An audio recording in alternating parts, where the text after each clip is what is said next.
십자가의 도가 멸망하는 자들에게는 미련한 것이요 구원을 받는 우리에게는 하나님의 능력이라. 기록된 바 내가 지혜 있는 자들의 지혜를 멸하고 총명한 자들의 총명을 폐하리라 하였으니 지혜 있는 자가 어디 있느냐, 선비가 어디 있느냐, 이 세대의 변론가가 어디 있느냐. 하나님께서 이 세상의 지혜를 미련하게 하신 것이 아니냐. 하나님의 지혜에 있어서는 이 세상이 자기 지혜로 하나님을 알지 못하므로 하나님께서 전도에 미련한 것으로 믿는 자들을 구원하시기를 기뻐하셨도다. 유대인은 표적을 구하고 헬라인은 지혜를 찾으나 우리는 십자가에 못 박힌 그리스도를 전하니 유대인에게는 거리끼는 것이요 이방인에게는 미련한 것이로되 오직 부르심을 받은 자들에게는 유대인이나 헬라인이나 그리스도는 하나님의 능력이요 하나님의 지혜니라. 하나님의 어리석음이 사람보다 지혜롭고 하나님의 약하심이 사람보다 강하니라. 아멘. 아멘. 잘 아시는 어떤 설교자는 설교를 시작할 때 우리 주님을 사랑하시는 분만 아멘 하시기 바랍니다 이렇게 시작합니다. 그러면 많은 분들이 아멘 이렇게 대답하지요. 우리가 이렇게 어떤 포괄적인 개념, 한자로 대의라고 그러죠. 그런 것들을 이야기할 때는 아멘 하기도 굉장히 쉽고 그 마음도 좋습니다. 그리고 나는 그렇게 하나님 사랑하는 신앙인이야, 나는 천성길을 향해가는 신앙인이야 이렇게 말하기가 참 쉬워지지요. 그런데 문제는 거기에서 이제 점점 자세히 들어갈 때, 즉 세부적인 명령, 이렇게 해야 됩니다, 저렇게 해야 됩니다, 내 안에 있는 이런 죄들을 주님 앞에 내버리고 그리고 하나님 뜻대로 살아야 됩니다, 이렇게 얘기할 때 우리는 점점 더 어려워지고 고통을 느끼게 됩니다. 예를 들어서 제가 기도의 사람 되시기를 원하는 분 아멘 하세요. 그러면 많은 분들이 아멘 합니다. 그럼 그 다음에 제가 그러면 새벽에 나와서 기도하세요. 아침에 보통 때 일어나시는 시간보다 1시간 정도 정 못 나오겠거든 집에서 일어나서 기도하세요. 그리고 교회 기도회 있으니까 기도에 나와서 기도하세요. 그러면 아멘하는 사람이 많이 줄어들죠. 여지껏 제가 너무 많이 경험했습니다. 근데 문제는 아멘하는 사람도 안 나온다는 겁니다. 10명 아멘하면 그 중에 1명, 2명 이렇게 나오죠. 이렇게 성경적인 명령도요, 깊이 들어가면 이제 좀 부담스러워지기 시작하는데, 만약에 제가 여러분 한 사람 한 사람을 놓고 성도님은 이거를 고치셔야 됩니다, 이거 하나님이 기뻐하지 않습니다, 이렇게 들어가기 시작하면요, 100이면 99명은 시험 들어서 교회 나가버립니다. 진짜로요. 제가 그렇게 한다면. 가끔 저한테 이렇게 물어보시는 분들이 있습니다. 목사님, 제가 신앙생활 하는데 고쳐야 될 게 뭘까요? 정말 솔직하게 얘기해 주시면 저 시험 안 들고 고치겠습니다, 이렇게 얘기하시는 분들이 가끔 있어요. 그럼 전 속으로 사탄아 물러가라, 그죠? 그거 있는 대로 다 대답해 주면요, 교회 나갑니다. 진짜로요. 제가 마음속에 있는 거 그대로 다 대답해 주면 교회 나가버립니다. 이게 왜 지혜로운 일인지, 왜 제가 시험을 피하려고 머리를 쓰는 게 아닌지 제가 알려드리겠습니다. 집에서 왜 부부간에 대화하다가 진짜 분위기 좋을 때 있지 않습니까? 너무 서로 사랑스러워 보이고 막 뭐래도 해줄 수 있고, 그래서 물어보죠. 당신은 내가 뭘 좀 고쳤으면 좋겠어, 이렇게 물어보죠. 거기에 덜컥 말려 들어가지고 있는 대로 얘기했다가 가정에 파탄 난 적 있으십니까, 없으십니까? 그러니까 목회자하고 성도 사이에 혹시라도 그런 일이 생기면 가정은 같이 살아야 되니까 결국 다시 하지만 목회자하고 성도 사이는 그렇지 않기 때문에 저는 그런 질문을 받으면 성도님은 완벽하십니다, 이렇게 대답을 해드리죠.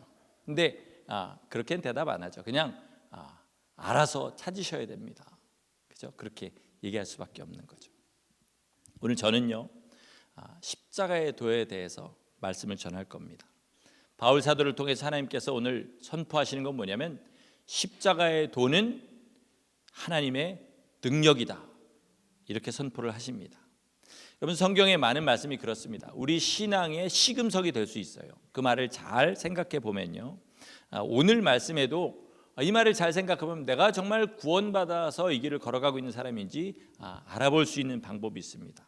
바울이 뭐라 그럽니까? 십자가의 도가 미련하게 보이는 사람은 누구라고요? 멸망하는 자들이라고 그랬습니다. 그럼 구원받은 우리에게는 뭐라고 그랬습니까? 하나님의 능력이다 이렇게 얘기했습니다. 그러니까 십자가의 도가 하나님의 능력이다 이렇게 제가 막 선포를 하면 그러면 거기에는 아멘을 하게 되죠. 그런데 아주 포괄적이고 구체적인 명령에 들어가게 되면 그때부터 꼭 그렇게 해야 되나? 그렇게 하면 손해가 얼만데, 내가 얼마나 자존심이 상하는데 이렇게 마음에 거부감이 들기 시작한다. 그러면 그 사람은 구원받은 사람에 가까운 사람입니까? 멸망에 가까운 사람입니까? 이걸 보시라는 거죠. 자, 오늘 제가 말씀을 전하면서 십자가의 도는 이런 것입니다라고 얘기할 때 그러면 이제 깊이 들어가면 들어갈수록 어떤 마음이 생기냐면 마음속에 부딪히는 것들이 생깁니다. 그럼 나 이렇게 해야 되나? 그럼 나 삶을 이렇게 고쳐야 되나? 나 그러기는 너무 싫은데 라는 생각들이 들어가게 되죠.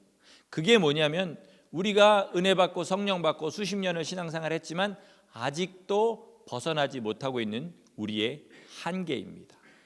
여러분 오늘 말씀을 들으면서 십자가의 도가 어떻게 우리에게 능력이 되는지 그러므로 정말 이게 좀 아프게 들린다 할지라도 그 자리가 내가 정말 온전히 구원받은 자로 살지 못하게끔 만드는 나의 한계구나 라고 생각하시고 그 한계를 돌파하시는 귀한 은혜가 있기를 축원합니다. 십자가의 도에서 도자는 우리나라 말로 한자에 길도자를 썼습니다. 그런데 우리 요한복음이 우리나라에서 처음 번역될 때요, 요한복음 1장 1절이 어떻게 시작하죠? 태초에 말씀이 계시니라. 그런데 우리나라 처음 번역될 때는 태초에 도가 계시니라 이렇게 번역이 되었었습니다. 그 헬라어 원어는 뭐냐면 로고스라는 단어인데 말씀, 교훈, 그다음에 나아갈 길, 삶의 규범 이런 뜻이 되는 거죠. 다시 말해서 십자가의 도라는 건 뭐냐면 예수 그리스도께서 참 사람으로 우린 참 사람을 따라 지음받은 사람이고요. 참 사람으로 오셔서 사람은 이렇게 살아야 한다라고 보여주신 그 길을 우리도 따라가도록 하신 것, 이게 뭐냐면 십자가의 도입니다. 그러므로 여러분 우리 말씀을 들으면서 말씀대로 살고 주님의 뜻대로 사는 것이 내 삶에 없다. 그러면 나는 십자가의 도가 미련해 보이는 자인지 아니면 하나님의 능력이 되는 자인지 살펴보시고 억지로 이쪽에 끼워 맞추지 마시고 자기 일을 변화시키는 귀한 은혜가 있으시기를 바랍니다. 자, 십자가의 도의 가장 큰 특징은 오늘 본문의 말씀처럼 세상의 눈으로 볼 때는 미련해 보인다. 세상의 눈으로 볼 때는 미련해 보인다. 뭐 저런 말도 안 되는 소리를 하냐. 저 어느 시대적 사고방식을 가지고 세상을 살라는 얘기냐. 이렇게 들리는 거죠. 내 오른뺨을 떼거든 왼뺨을 돌려대라. 내 겉옷을 가지려 하면은 속옷까지 내어줘라. 너에게 꾸고자 하는 자에게 거절하지 말아라. 이게 우리 귀에는 못이 박히도록 들은 말이지만은 실제로 삶을 그렇게 사는 사람은 찾아보기가 참 어렵습니다. 왜 그러냐면 그들의 생각으로는, 우리의 생각으로는 그것이 미련해 보이기 때문에 그런 겁니다. 미련해 보이기 때문에. 예를 들어서 직장 생활을 그렇게 하라 그러고 비즈니스를 그렇게 하라 그러고 그렇게 하면 마음속에 어떠냐면 다 미쳤다는 생각이 들 거라는 거죠. 그러나 여러분 우리가 보는 그 놀라운 주님의 능력을 경험하는 그런 성도들은요, 다 어디에서 그 능력을 경험하느냐? 십자가의 도, 세상에서는 미련하다고 하는 그 주님의 말씀에 순종하는 데서 그 십자가의 능력을 경험하게 됩니다. 오늘은 이 십자가의 도의 중심에 무엇이 있었는지 두 가지만 좀 생각해 보려고 합니다. 첫째, 십자가의 도는요, 예수님의 겸손에서 시작되었습니다. 겸손과 온유는 항상 이것이 같이 가는 말이라는 것을 생각하셔야 됩니다. 겸손과 온유라는 것은 그 사람의 내적인 인격을 말하는 거죠. 그런데 여기엔 외적인 열매가 반드시 맺히는데 그게 뭐냐면 겸손하고 온유한 사람 반드시 뭐하냐면 순종합니다. 순종합니다. 예를 들어서 저랑 성도님 중에 한 분이랑 이렇게 서로 있는데 제가 그 성도님에게 성도님 정말 제가 뭔가를 배우고 싶습니다. 정말 성도님의 사는 걸 보니까 예수님이 나타나는 것 같습니다. 그리고 제가 배우겠다고 저를 낮춥니다. 이게 겸손이죠. 그러면 어떻게 해야 됩니까? 그 사람이 가르치는 것을 행해야지 겸손한 거죠. 거기 앞에서 아무리 머리를 조아리고 나는 뭐 성도 이름 존경합니다 아무리 해봐야 그 사람이 하는 말 한마디도 듣지 않는다면 그것은 겸손이 아니라는 거죠. 앞뒤가 안 맞는다는 거죠. 저는 이 말씀을 묵상하면서 특별히 온유라는 것에 대해서 좀 생각하게 되었습니다. 온유란 말은 뭐냐면 딱딱하다는 말입니까? 부드럽다는 말입니까? 부드럽다는 말이죠. 찌르면 찌르는 데까지 들어가는 사람이 가장 온유한 사람입니다. 왜 가끔 그러지 않습니까? 뭐 이렇게 시켰는데 하나 말을 들으면 그 다음에 또 시키고 또 시키고 계속 노할 때까지 시키는 그런 사람들이 있습니다. 주로 엄마들이 그러죠.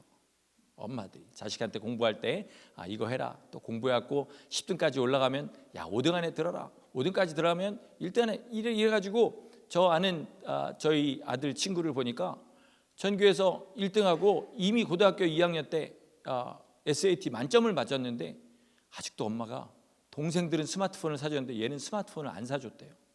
계속 엄마가 찌르는 중인 거죠. 들어가는 데까지. 그런데 예수님께서 그런 삶을 사셨다는 거죠.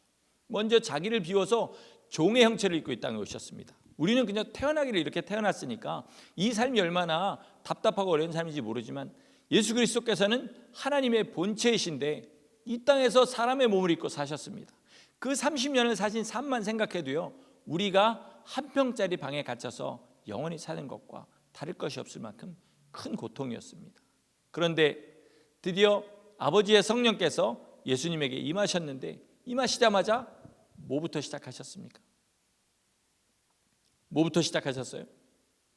좀 대답을 해주시면 제가 그분을 위해서 일주일 동안 기도하겠습니다. 40일 금식을 시키셨습니다. 30년을 죽도록 정말 이 땅에서 종의 형체를 입고 그렇게 성령께서 임하시길만을 기다리면서 사셨는데 성령이 임하시자마자 40일 금식을 시키시고요. 밤에는 33년 반 공생애를 살 동안 밤에는 자지 못하게 계속 기도시키시고 낮에는 이스라엘 전역을 다니면서 그렇게 복음을 전하도록 그렇게 하셨고요. 요한복음에 보니까 예수님이 전하신 말씀 한마디도 자기 뜻대로 하신 것이 없이 다 아버지께서 그 입에 넣어주시는 말씀만 그렇게 하셨다. 주님이 이렇게 말씀하실 정도로 철저하게 순종하셨습니다. 그랬더니 마지막에 뭐가 기다리고 있었냐면 과거, 현재, 미래의 모든 사람들이 지은 죄를 담은 그 죄의 더러운 잔을 마시게 하셨고요.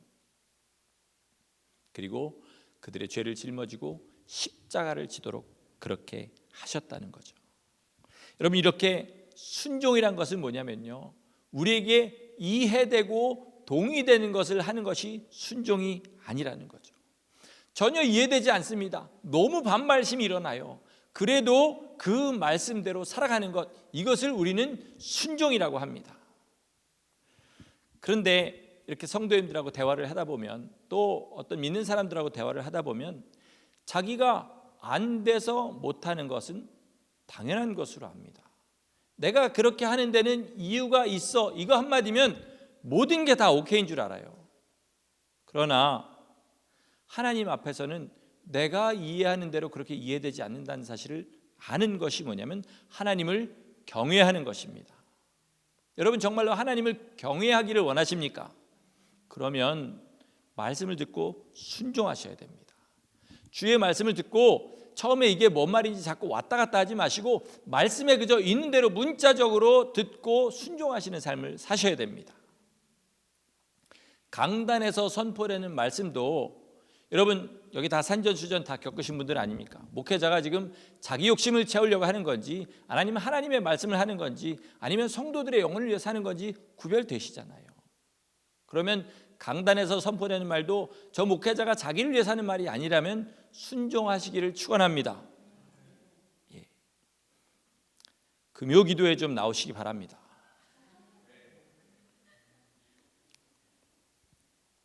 제가 왜 금요 기도에 나오시라고 말씀드리냐면 지금 유성재 전사님이 금요일 날 말씀을 전해요.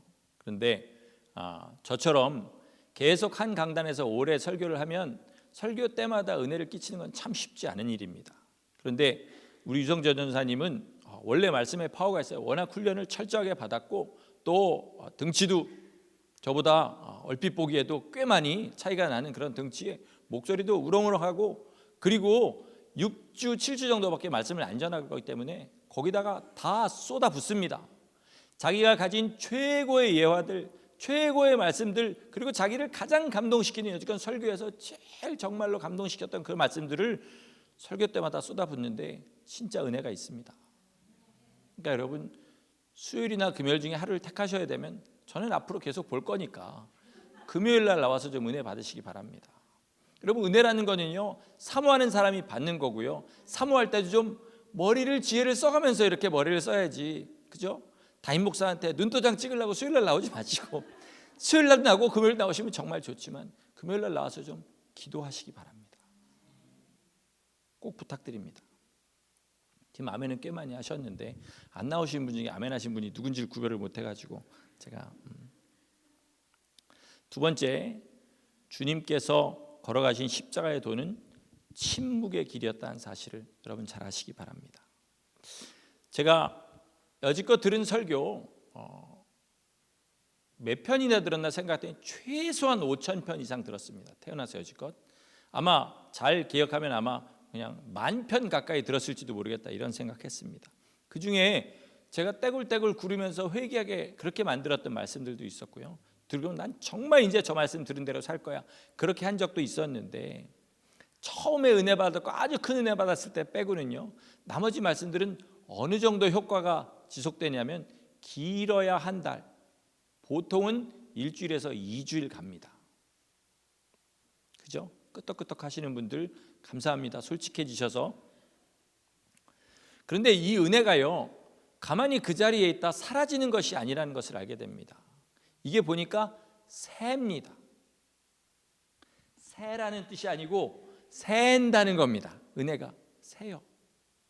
언제 새느냐? 말할 때 셉니다. 말할 때.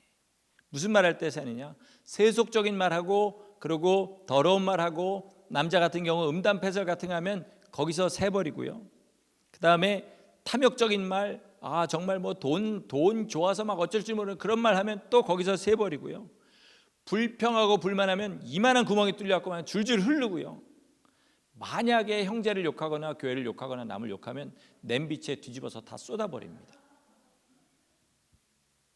말이 그만큼 무섭다는 거죠. 근데 문제는 뭐냐면요, 이런 말들이 우리가 항상 하던 말들이라는 겁니다. 세상에서는 아무도 뭐라고 안 하는 말들, 그죠? 미운 사람 있으면 서로 뒤에서 가십하는 거 아무 문제 없는 그런 말들인데, 교회 안에만 들어오면 문제가 되는 말들이니까 그저 그냥 편안하게 마음이 조금만 풀리면 쉽게 해버리는 거죠. 그런데 여러분, 살면 살수록 은혜를 지키려면 지키려 할수록 뭐가 제일 무섭냐면 말이 무섭다는 사실을 우리는 알게 됩니다. 말은요, 많이 하면 아무리 잘해도 중간이고요, 하면 할수록 점점 더 마이너스가 되는 게 말입니다. 말이 많으면 분명히 실수하게 됩니다. 그리고 은근히 은혜인 것 같은데 알고 보면 세게하는 그런 말들이 있습니다. 이게 뭐냐면 좋은 말을 가장해서 자기 자랑하는 겁니다. 여러분을 예로 들 수 없으니까 저를 예로 들겠습니다. 저는 주일날마다 말씀을 전해야 되기 때문에 주일 새벽에 혼자 나와가지고 새벽 기도를 합니다. 근데 이게 제 마음에 아마 은근히 자랑인가 봐요. 안 하려고 얘기를 하는데 가끔씩 기회가 있으면 자꾸 입에서 툭툭 이렇게 나오게 돼요. 근데 말한 다음에는 항상 그냥 후회하죠. 잘 들여다보면 정말로 거짓 없이 단 한 번도 빼지 않고 다 자랑이에요. 저는 성도님과 다릅니다. 결국 이 얘기를 하고 싶은 거예요. 저한테 이렇게 냉정하니까 다른 사람한테도 냉정하겠죠. 대부분 자기의 신앙생활을 얘기하는 사람들 그 깊은 의도를 보면요, 주님 자랑하려고 하는 사람 아무도 없습니다. 결국은 같은 물 안에 사는 사람들끼리 자기 자랑하는 거예요. 그러면 은혜가 충만해지느냐? 아닙니다. 다 새버립니다. 자기 신앙생활을 어떻게 하고, 또 어떤 사람이 막 기도에 대한 얘기 막 하니까 자기도 10년 전에 3일 금식한 얘기라도 해야 되는 거죠. 그러니까 해서 어떻게 됐던 비슷한 사람 되려고 그러는데, 말로 비슷한 사람 되지 마시고 삶으로 주님의 사람 되시기를 축원합니다. 이렇게 마음이 바르지 못하면요, 아무리 은근하고 좋은 단어 써서 머리 써서 얘기해도요, 하나님은 속지 않으시기 때문에 하나님이 기뻐하시는 열매, 예수님이 십자가에 맺으신 그 열매 절대로 못 맺습니다. 예수님만 자랑하려고 해야 예수님의 열매 맺을 수 있습니다. 그런데 십자가의 도의 침묵은요, 그저 말을 조심하자 이 차원이 절대로 아닙니다. 이사야서 53장 7절 우리 한번 띄워주시기 바랍니다. 우리 같이 한번 읽겠습니다. 그가 곤욕을 당하여 괴로울 때에도 그의 입을 열지 아니하였으며 마치 도수장으로 끌려가는 어린 양과 털 깎는 자 앞에서 잠잠한 양같이 그의 입을 열지 아니하였도다. 제가 이 설교를 준비하면서 가장 많이 은혜를 받고 가장 많이 눈물을 흘리게 된 그런 내용입니다. 뭐냐면 우리 주님은 가장 억울하고 가장 아프시고 가장 힘드실 때 그 입을 다무셨다는 겁니다. 절대로 열지 않으셨다는 거죠. 제가 얼마 전 새벽 기도에 이런 말씀을 한번 드린 적이 있습니다. 세상에서 고통을 가장 잘 참는 동물이 양이라고 그랬습니다. 양이요, 털을 깎을 때 굉장히 그게 아프다고 그럽니다. 그럼에도 불구하고 털 깎을 때는 한마디도 안 하고 그냥 그 자리에 그렇게 서 있는다고 해요. 칼을 좀 찔러서 몸에 들어와야 매 요 정도 하는 정도가 양의 고통의 표현의 전부라고 합니다. 그런데 그러면 양은 고통을 느끼지 못하도록 하나님께서 만드셨냐? 아니라는 거예요. 다른 포유류나 똑같이 고통을 느낀답니다. 그런데 무식하게 참는다는 거예요. 왜 하나님이 양을 그렇게 만드셨을까요? 두말하면 뭐 하겠습니까? 예수님께서 이 땅에서 그렇게 사셨기 때문에 그렇습니다. 여러분, 우리가 주의 말씀대로 살고 십자가를 지는 것이 고통스럽지 않으냐? 아닙니다. 누군가 내 오른뺨을 때릴 때 왼뺨을 돌려대는 거, 그런 뺨이 안 아프냐? 더 아픕니다. 더 자존심 상합니다. 누군가 내 겉옷을 달라고 그랬을 때 속옷까지 벗어주면 그날 저녁에는 안 춥고 따뜻하게 자느냐? 아니요, 똑같이 춥습니다. 제가 목회자다 보니까 많은 분들이 오셔서 저한테 억울한 이야기들을 이렇게 상담을 많이 하십니다. 정말 들어보면 억울하고 분하겠어요. 막 어떤 때는 공감이 돼가지고 막 저도 같이 막 이렇게 흥분하는 경우가 있습니다. 그런데 정작 저는요, 억울한 일 당해도 어디다 얘기할 데가 없습니다. 어떤 얘기할 데가 없습니다. 저를 동정하라고 그런 말씀 드리는 게 아닙니다. 고통은 나누면 반이 된다 이러는데 어떤 고통은요, 와이프하고 나눠봐야 서로 오히려 더 시험 드는 그런 일도 있기 때문에 와이프한테도 얘기 안 하고 그냥 넘어가는 일들이 참 많습니다. 그럴 때는 어떻게 되냐면 마음속에서 불불 끓고 끙끙 압니다. 그런데 그런 과정을 여러 번 지나다 보니까 이제 제 안에서 분명하게 깨달아지는 것이 있는데, 그것은 뭐냐면 우리가 사람을 향해서 입을 다물면 하나님을 향해서 진실한 입이 열린다는 겁니다. 진짜로 내가 너무 아프고 너무 억울하고 너무 마음속에서 막 천불이 날 때, 그때 온 힘을 다해서 그냥 혀를 깨물듯이 입을 막고 그렇게 있으면요, 그러면 내 안에 하나님을 향한 기도가 진실하게 흘러나오기 시작합니다. 보통 때는 기도 안 하냐? 합니다. 그런데 진짜로 진실하게 하나님 앞에 하나님 그 마음을 헤아리면서 그렇게 기도할 수 있는 것은 내가 주님 당한 고난을 조금이라도 당해보고 그것을 사람의 방법으로 해결하지 않고 내 입을 다물고 주님 앞에 그렇게 억울함을 호소할 때, 그렇게 내 마음에 아픈 것을 호소할 때, 그때 하나님 앞에 한 걸음 더 나가게 된다는 겁니다. 여러분, 세상에 살면서 억울한 일 많으시지요? 막 누구한테라도 얘기하나 막 미칠 것 같이 그럴 때가 많지 않습니까? 그럴 때 꼭 누구라도 찾아가지고 얘기하지 마시고, 뭐 얘기해도 되는 일들도 있습니다. 그런데 마시고 진짜로 주님의 고난이 이런 것이구나라고 생각할 만한 그런 것이 있을 때 입을 다물고 정말로 내 안에 폭발하기 일복지전까지 혀를 깨물고 한번 참아보시기 바랍니다. 그러면 내 심령이 주님 앞에 가까이 있다는 것을 알게 됩니다. 왜 박용익 목사님이 박보영 목사님에게 뭐라 그랬죠? 변명하지 말아라. 여러분, 이게 왜 한번 잘 생각해 보세요. 사랑할 수 없는 사람 사랑해라. 성경적이지 않습니까? 용서할 수 없는 사람 용서해라. 가난한 사람들과 함께해라. 다 성경적인데 중간에 변명하지 마라. 이거는 좀 약간 생뚱맞다는 느낌이 들 수도 있습니다. 그런데요, 이 말은 진짜 변명할 때 변명 안 해보면 알 수 있습니다. 하나님이 나를 가장 부르시는 때구나. 예수님의 억울하심을 조금이라도 이해하게 해서 하나님 앞에 갈 수 있게 하시는구나. 이것을 알게 된다는 거죠. 제가 존경하는 이용도 목사님 호가 뭐라고 그랬습니까? 심우원이라고 그랬습니다. 심우원. 보되 말하지 않겠다. 내 눈으로 보는 것을 말하지 않겠다는 겁니다. 그만큼 참고 말하지 않고 견디는 것이 나를 하나님 앞으로 이끈다는 것을 그 영감 있고 능력 있는 이용도 목사님은 알았던 것이죠. 혹시 오늘 목장 모임 하는데 무게 잡고 앉아 계시라고 이런 말씀 드리는 건 아닙니다. 목장 모임 할 때는 서로 간에 마음을 나누고 남의 욕하지 않고 하나님 앞에 은혜 나누고 기도 부탁하고 이러는 거죠. 다만 나를 변호하거나 나를 드러내려고 말하지 말고 정말로 억울할 때에 입을 닫고 주님 앞에 나가면 하나님의 은혜를 알게 된다는 겁니다. 이게 십자가의 도의 중심에 있었던 거죠. 여러분, 십자가의 도는 무엇이냐? 죄악된 세상과 반대로 사는 겁니다. 남들은 얻으려고 안간힘을 쓸 때 나는 잃어버리고 손해버려 하고, 남들은 자기를 높이려고 안간힘을 쓸 때 나는 오히려 진심으로 낮아지려고 하고, 남들은 변명할 상황에서 나는 입을 다물고 나를 변명하지 않고 예수님 변명할 때만 내 입을 열겠다라고 하는 것, 이것이 바로 십자가의 도인 겁니다. 그러다 보니까 십자가의 도를 쫓아 살려고 하다 보면 가장 가까운 배우자도 이해해 주지 못합니다. 여러분, 손양원 목사님이 자기 두 아들을 죽인 그 사람을 구해 주려고 그렇게 죽게 되었다는 얘기를 듣고 그 국군에게 잡혀 있는 곳에 가게 되었습니다. 근데 손양원 목사님 그날 하필이면 집회가 있었어요. 그래서 누구를 보냈냐면 막내 딸을 보냈습니다. 그 죽은 두 오빠들을 끔찍하게 사랑하던 그 딸을 보낸 거죠. 이 딸이요 가면서 거기 가서 국군, 거기 이 사람 죽일 수 있는 그 생사여탈권을 지닌 국군에게 그 얘기를 할 때요 거의 피눈물을 흘리다시피 그러면서 얘기했습니다. 우리 아빠가 저 사람 살려주래요. 양자 삼겠답니다. 근데 그 말을 전해주는 그 손양원 목사님의 딸의 심정은 뭐냐면 죽여도 정말 그 얼굴을 보는데 천갈래 만갈래 찢어서 죽이고 싶더래요. 근데 그 입으로 무슨 얘기했냐? 우리 아빠가 저 사람 살려주래요. 양자 삼으시겠답니다. 이렇게 얘기했더니 그 국군이 굉장히 감동해서 그 사람을 살려줬다.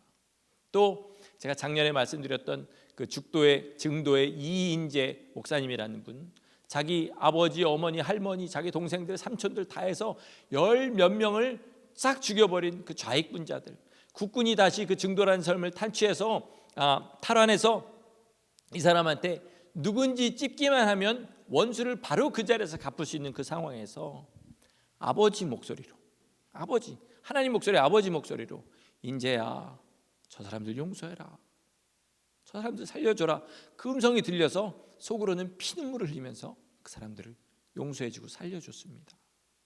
여러분, 이게 뭐냐면 십자가의 도입니다. 남들은 할 수 없는 일이죠. 우리도 할 수 없는 일입니다. 그러나 그 안에서 성령께서 보여주시고 예수님의 마음 알게 하셔서 하게 하는 것, 그래서 그걸 날마다 순종하며 살다 보니까 예수님과 같은 길을 걸어가고 있는 자신을 발견하는 것, 이게 바로 십자가의 도인 겁니다. 여러분, 그러면 십자가의 도가 그저 이렇게 단순한 고난이고 단순한 훈련이고 그런 것일까요? 이 이야기를 나누면서 말씀을 좀 맞추겠습니다. 사도행전 8장에 보면요 마술사 시몬이 나옵니다. 이 사람이 빌립이 전하는 그런 복음을 듣고요 마음이 감동이 돼서 마술책들을 다 버리고 빌립을 전심으로 따라다녔습니다. 그렇게 보였어요. 근데 베드로와 요한이 와가지고 믿은 사람들한테 안수를 하니까 성령을 받는 겁니다. 그걸 보고 돈을 들여가지고 네 사도의 권능을 나한테도 달라 그랬다가 베드로한테 직사게 혼납니다.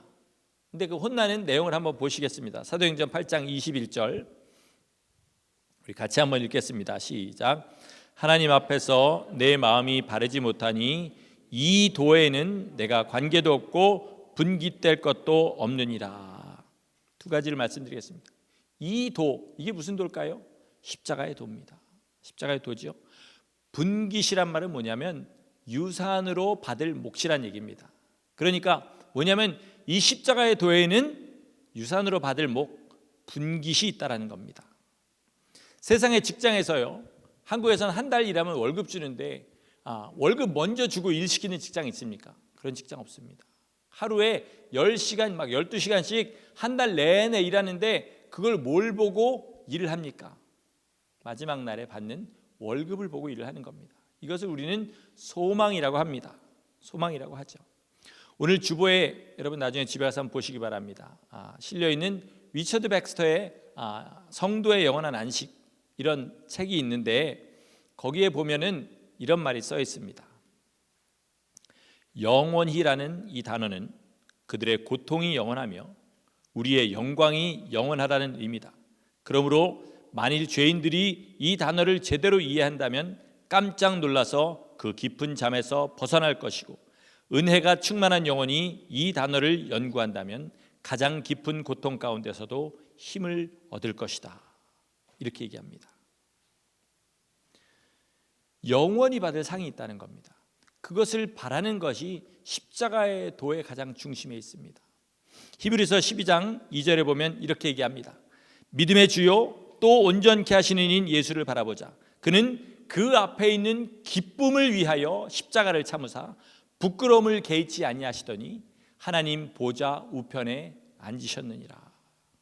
여러분, 예수님이 이 십자가의 고난을 순종하시면서 말씀하지 않고 묵묵히 바르신 그 가장 깊은 곳엔 뭐가 있었느냐? 십자가 너머에 있는 그 기쁨을 바라보시는 소망이 있었습니다.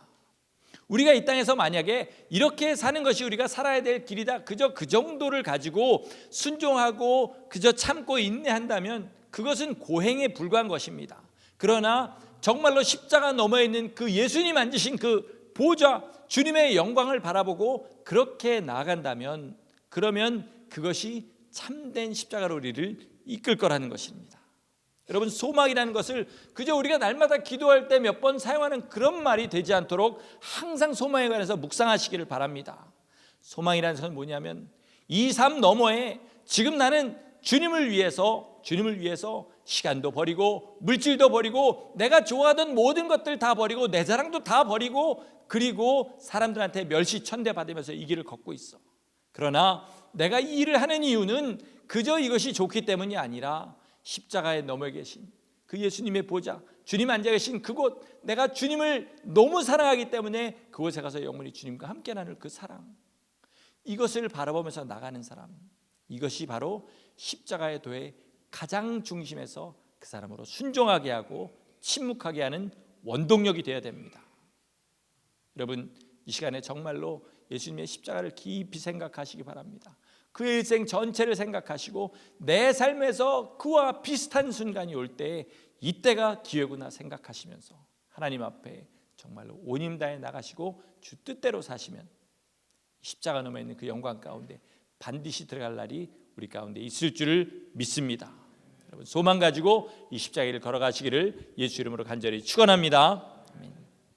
기도하시겠습니다.